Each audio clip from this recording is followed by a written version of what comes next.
Hello, and welcome to a very special episode of Game On. We're here to talk about the dangers of substance abuse. It's not that kind of special, John.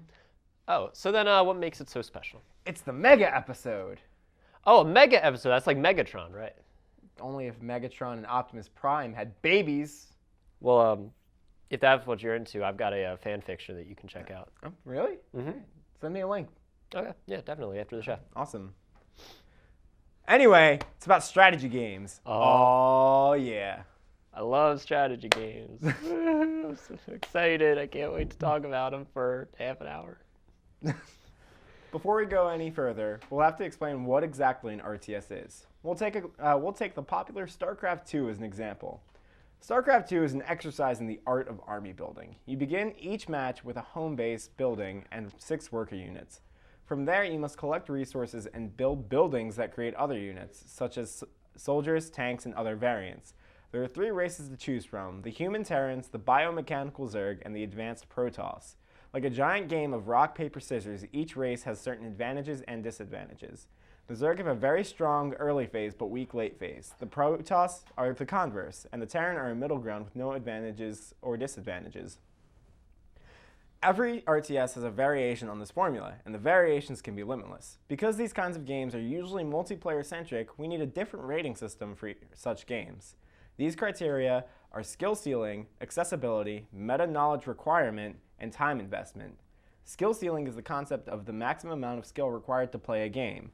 The difference between chess and roulette is that skill ceiling for roulette is pretty low in comparison to that of chess. This doesn't mean that the game is inaccessible, however. This is where the second rating, accessibility, comes in, or the ability for someone to just jump into the game and play it. Meta-knowledge requirement is a tricky concept.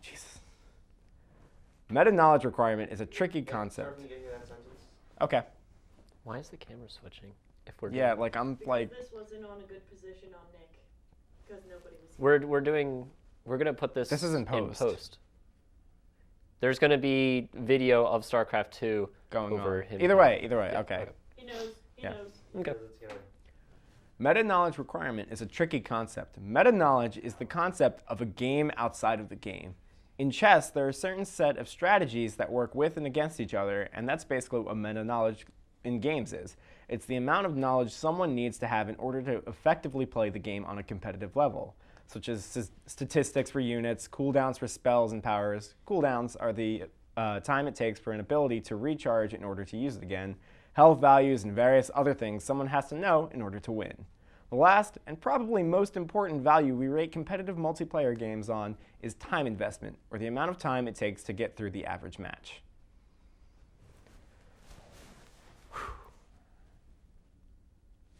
All right, so StarCraft. So I don't play StarCraft very much. All right, well, the skill ceiling is pretty high. Yeah. It's very high. There's so many different things to know, because you need to know the values of every unit in the game, of every race. Yeah. I've always heard of StarCraft kind of talked about as like a spreadsheet game. Yeah. There's no like randomness in StarCraft. So this is like a soldier. He's going to do 15 damage every 2 seconds, every single time. If I pump out 40 soldiers, they're going to do X amount of damage every 2 seconds. Exactly that. There is not a single ounce of RNG in that game. It's 100% skill-based. You have to know every unit of every race, everything that affects every unit of every race, all the placements of resources on the map, how to get there, how long it takes for someone to get from one place on the map to your place, because they could use a strategy called cheesing. And cheesing just basically means they use like a cheap trick, like they just rush your base right off the bat to defeat It's one of you those things where you just come on, dude. Yeah. Like, really? The Zergling Rush is a classic cheese where Zerglings are these little units that don't do much damage, but you can pump them out really fast. And if you don't block your base off fast enough, they can just swarm your base in the first 5 minutes of the game, and then that's over. That sounds miserable. That does sound miserable. And that's skill ceiling. So because the skill ceiling is so high, I would think that the accessibility is kind of low. Like, you can get in there and you can just, like, when I play StarCraft, I make the giant robots and I make 20 of them. And I select all of them and I click on the enemy base and they all march and they all blow it up. And, like, that works. Sometimes. But not against other people. Yeah. So the accessibility especially when you look at it from like a strictly multiplayer aspect, it is pretty low. But they do have a really good matchmaking system where after your first like 2 or 3 matches, you'll be placed with people of your skill level. So if you play like you don't know what anything's going on, like why is that missile going that way? Why am I exploding?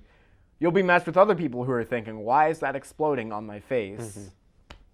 So So what about like do you need to know, well, I guess the meta knowledge. Like we were talking about it before, where you need to know what all of your units are capable of. So. And all of your enemies' units. The meta knowledge is steep in this game. And that's a staple of real-time strategy games, really, is that you need to know all these different factors in order to like effectively really do anything. You can still play the game, it's just like playing, you don't really know what you're doing. You're not utilizing everything to its fullest potential. Right. Time investment, however, this game beats a lot of other real-time strategy games because the average game length is about 20 minutes, which is not that long in comparison to other strategy games. Or 5 minutes if you get cheesed on a or if you are the cheeser. Okay. Well, that's good to know. When we come back, we'll go over the rising star of esports. Woo! I can't wait.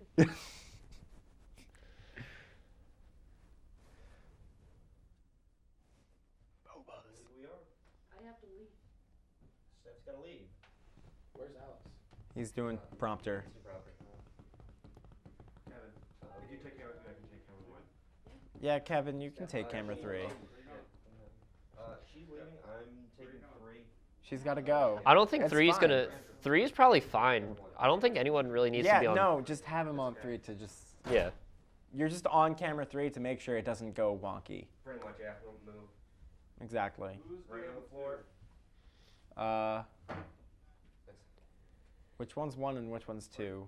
1, 2, 3. Oh. 5, 4, 3. Welcome back, and now we're here to talk about MOBAs. I am so excited, Nick. Are you? I am bursting with excitement. Then take it away, John. You betcha. So, the most popular form of strategy game on the market right now are MOBAs, or multiplayer online battle arenas. If you've ever played Dota or League of Legends, which is currently the most popular game in the world, then you know what these games are all about. For those who don't know, MOBAs are sort of like team-focused RTSs, except you control a single character instead of an entire army. 2 teams comprised of 5 players each start at bases on opposite ends of the map and must work together to destroy the opposing team's base. However, the bases are guarded by rows of turrets that must be destroyed so that the base becomes open to attack. The maps are composed of 3 lanes, which minions, or computer-controlled monsters, funnel through towards the enemy base. Skilled players will use the minions to their advantage by killing the enemy minions for gold, or using their own minions as targets so that they can attack the turrets unscathed. Throughout the match, you will be able to improve your character through buying weapons with the gold that you earned, and skill upgrades in order to give you an edge against the enemy team. More so than any other kind of strategy game, the composition of your team is essential.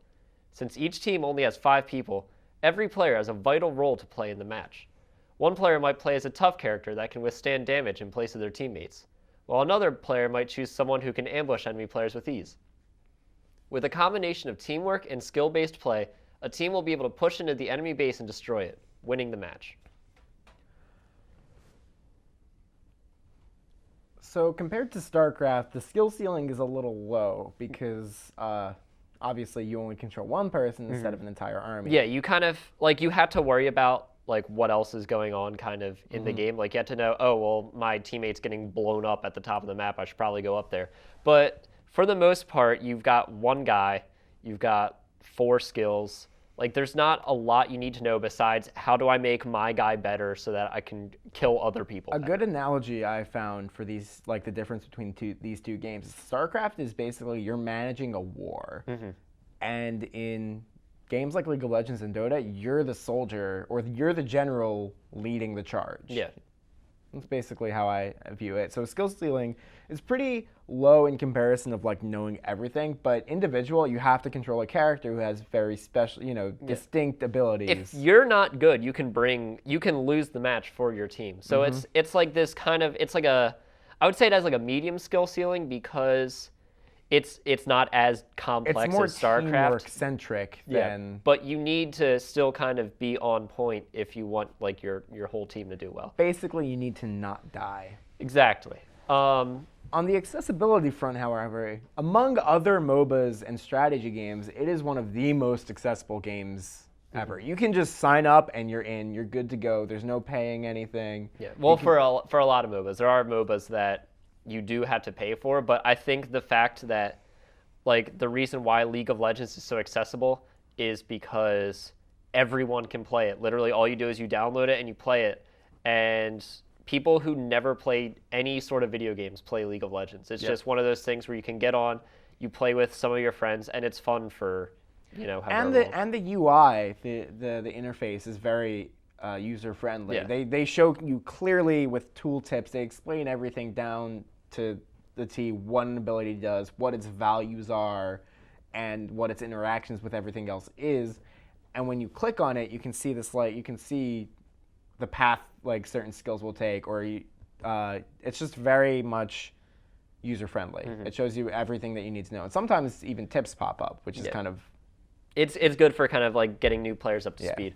But with meta knowledge, like MOBAs you need to kind of know what's going on. Like you need to know what carrying is, what DPSing is, what jungling is, what ganking is. Like there's so many different kinds of things where you can get really lost if you also need to know the interactions each character has, because some characters are strong against other characters, and right now there's about 110 different characters to know in League of Legends. Okay. That's it. Like 110 characters, and you need to know what every one of them does. 5 abilities, base stats.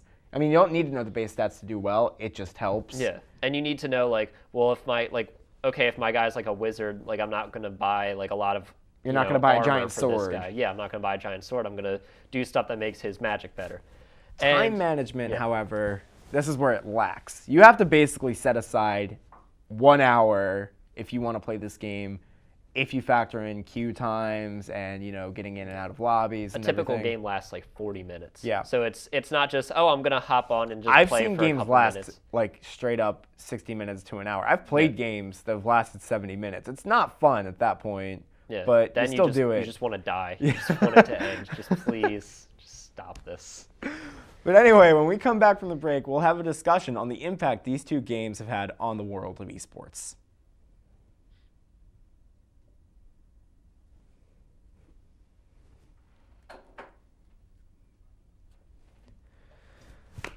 All right. So do we have 2 guests? We have one? Yes. Okay. Who's our guest?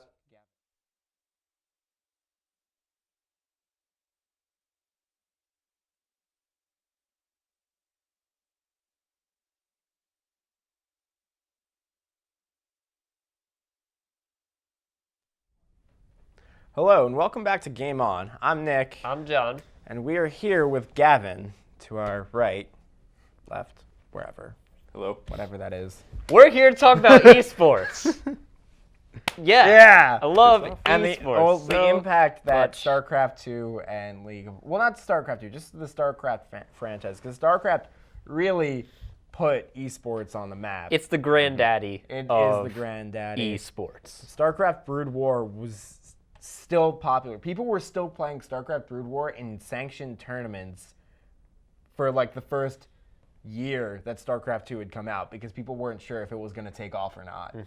And then StarCraft 2 proved to be everything that StarCraft, well, not everything, but it proved to be a worthy successor to StarCraft Brood War.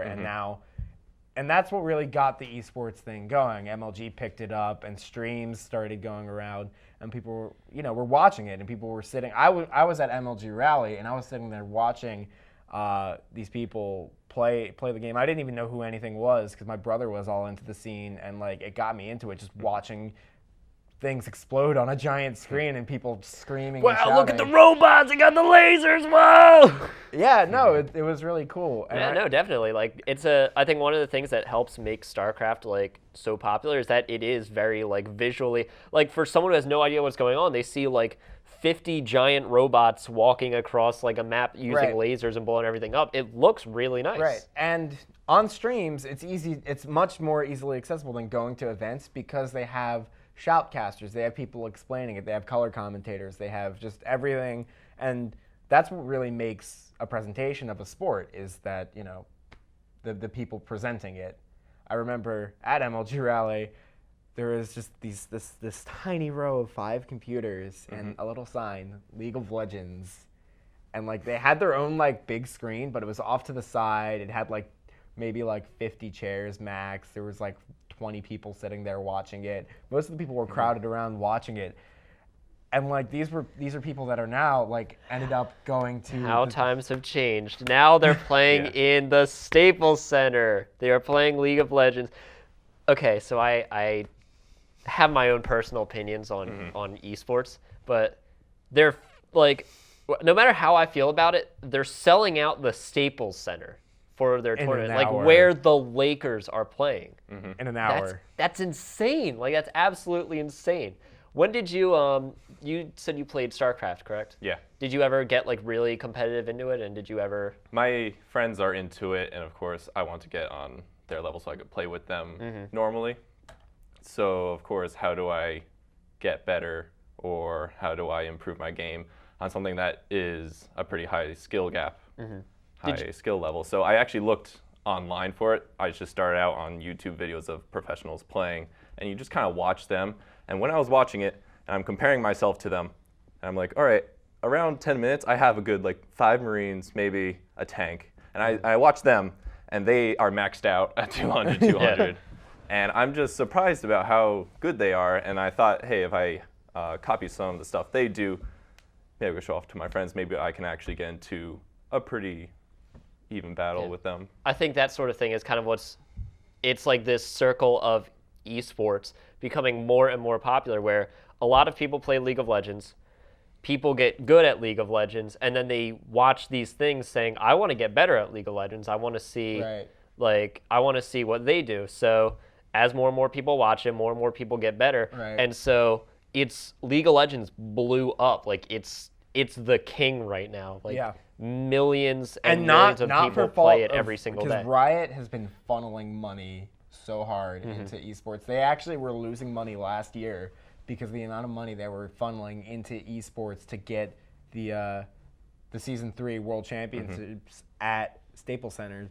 Now they actually have a deal with Coke Zero, and they have another league to feed new blood into the challenger circuit to try and get people to keep the sport going. Of whatever you want to call it. Do you guys see esports as kind of like a bubble, like almost like how the fighting game genre, it was really big like 10, 12 years ago, and then it kind of went away, and then it came back hard, and now it's kind of starting to like die down again. Do you guys kind of see? I think some other genre, well, maybe not some other genre. StarCraft 2 will always be making money for people in tournaments.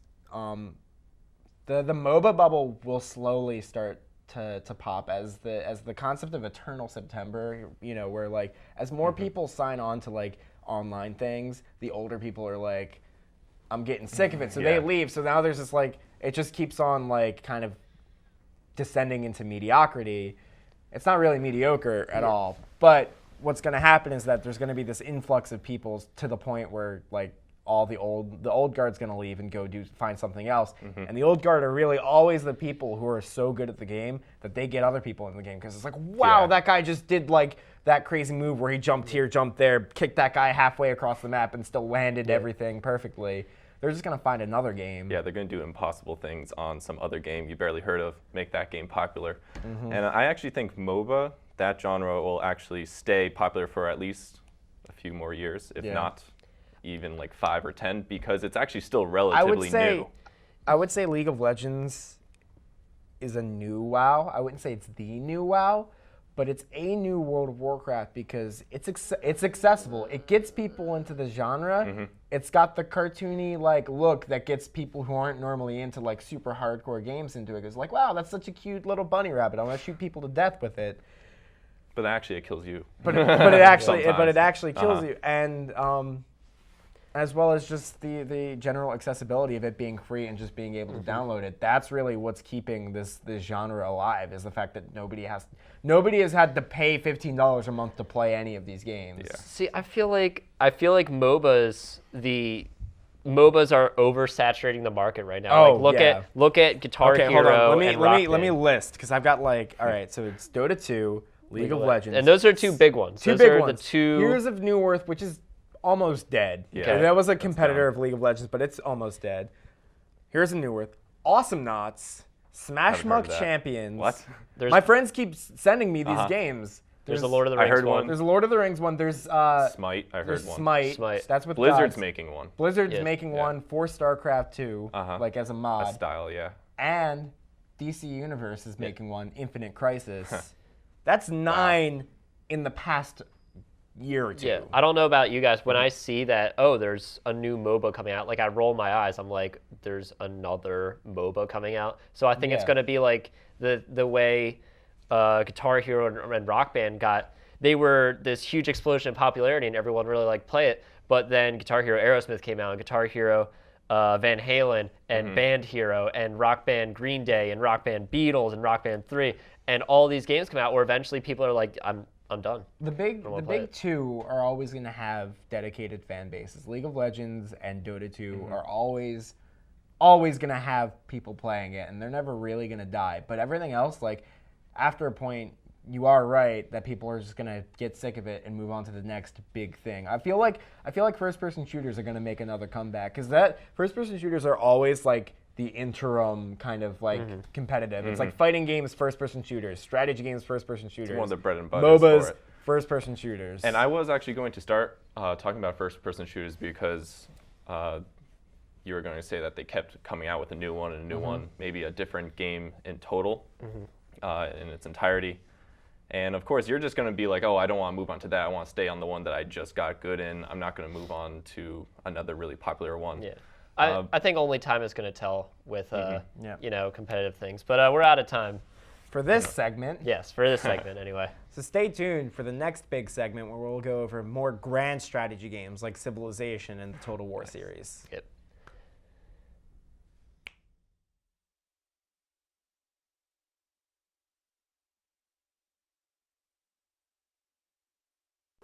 Did you Christ. waste all your body?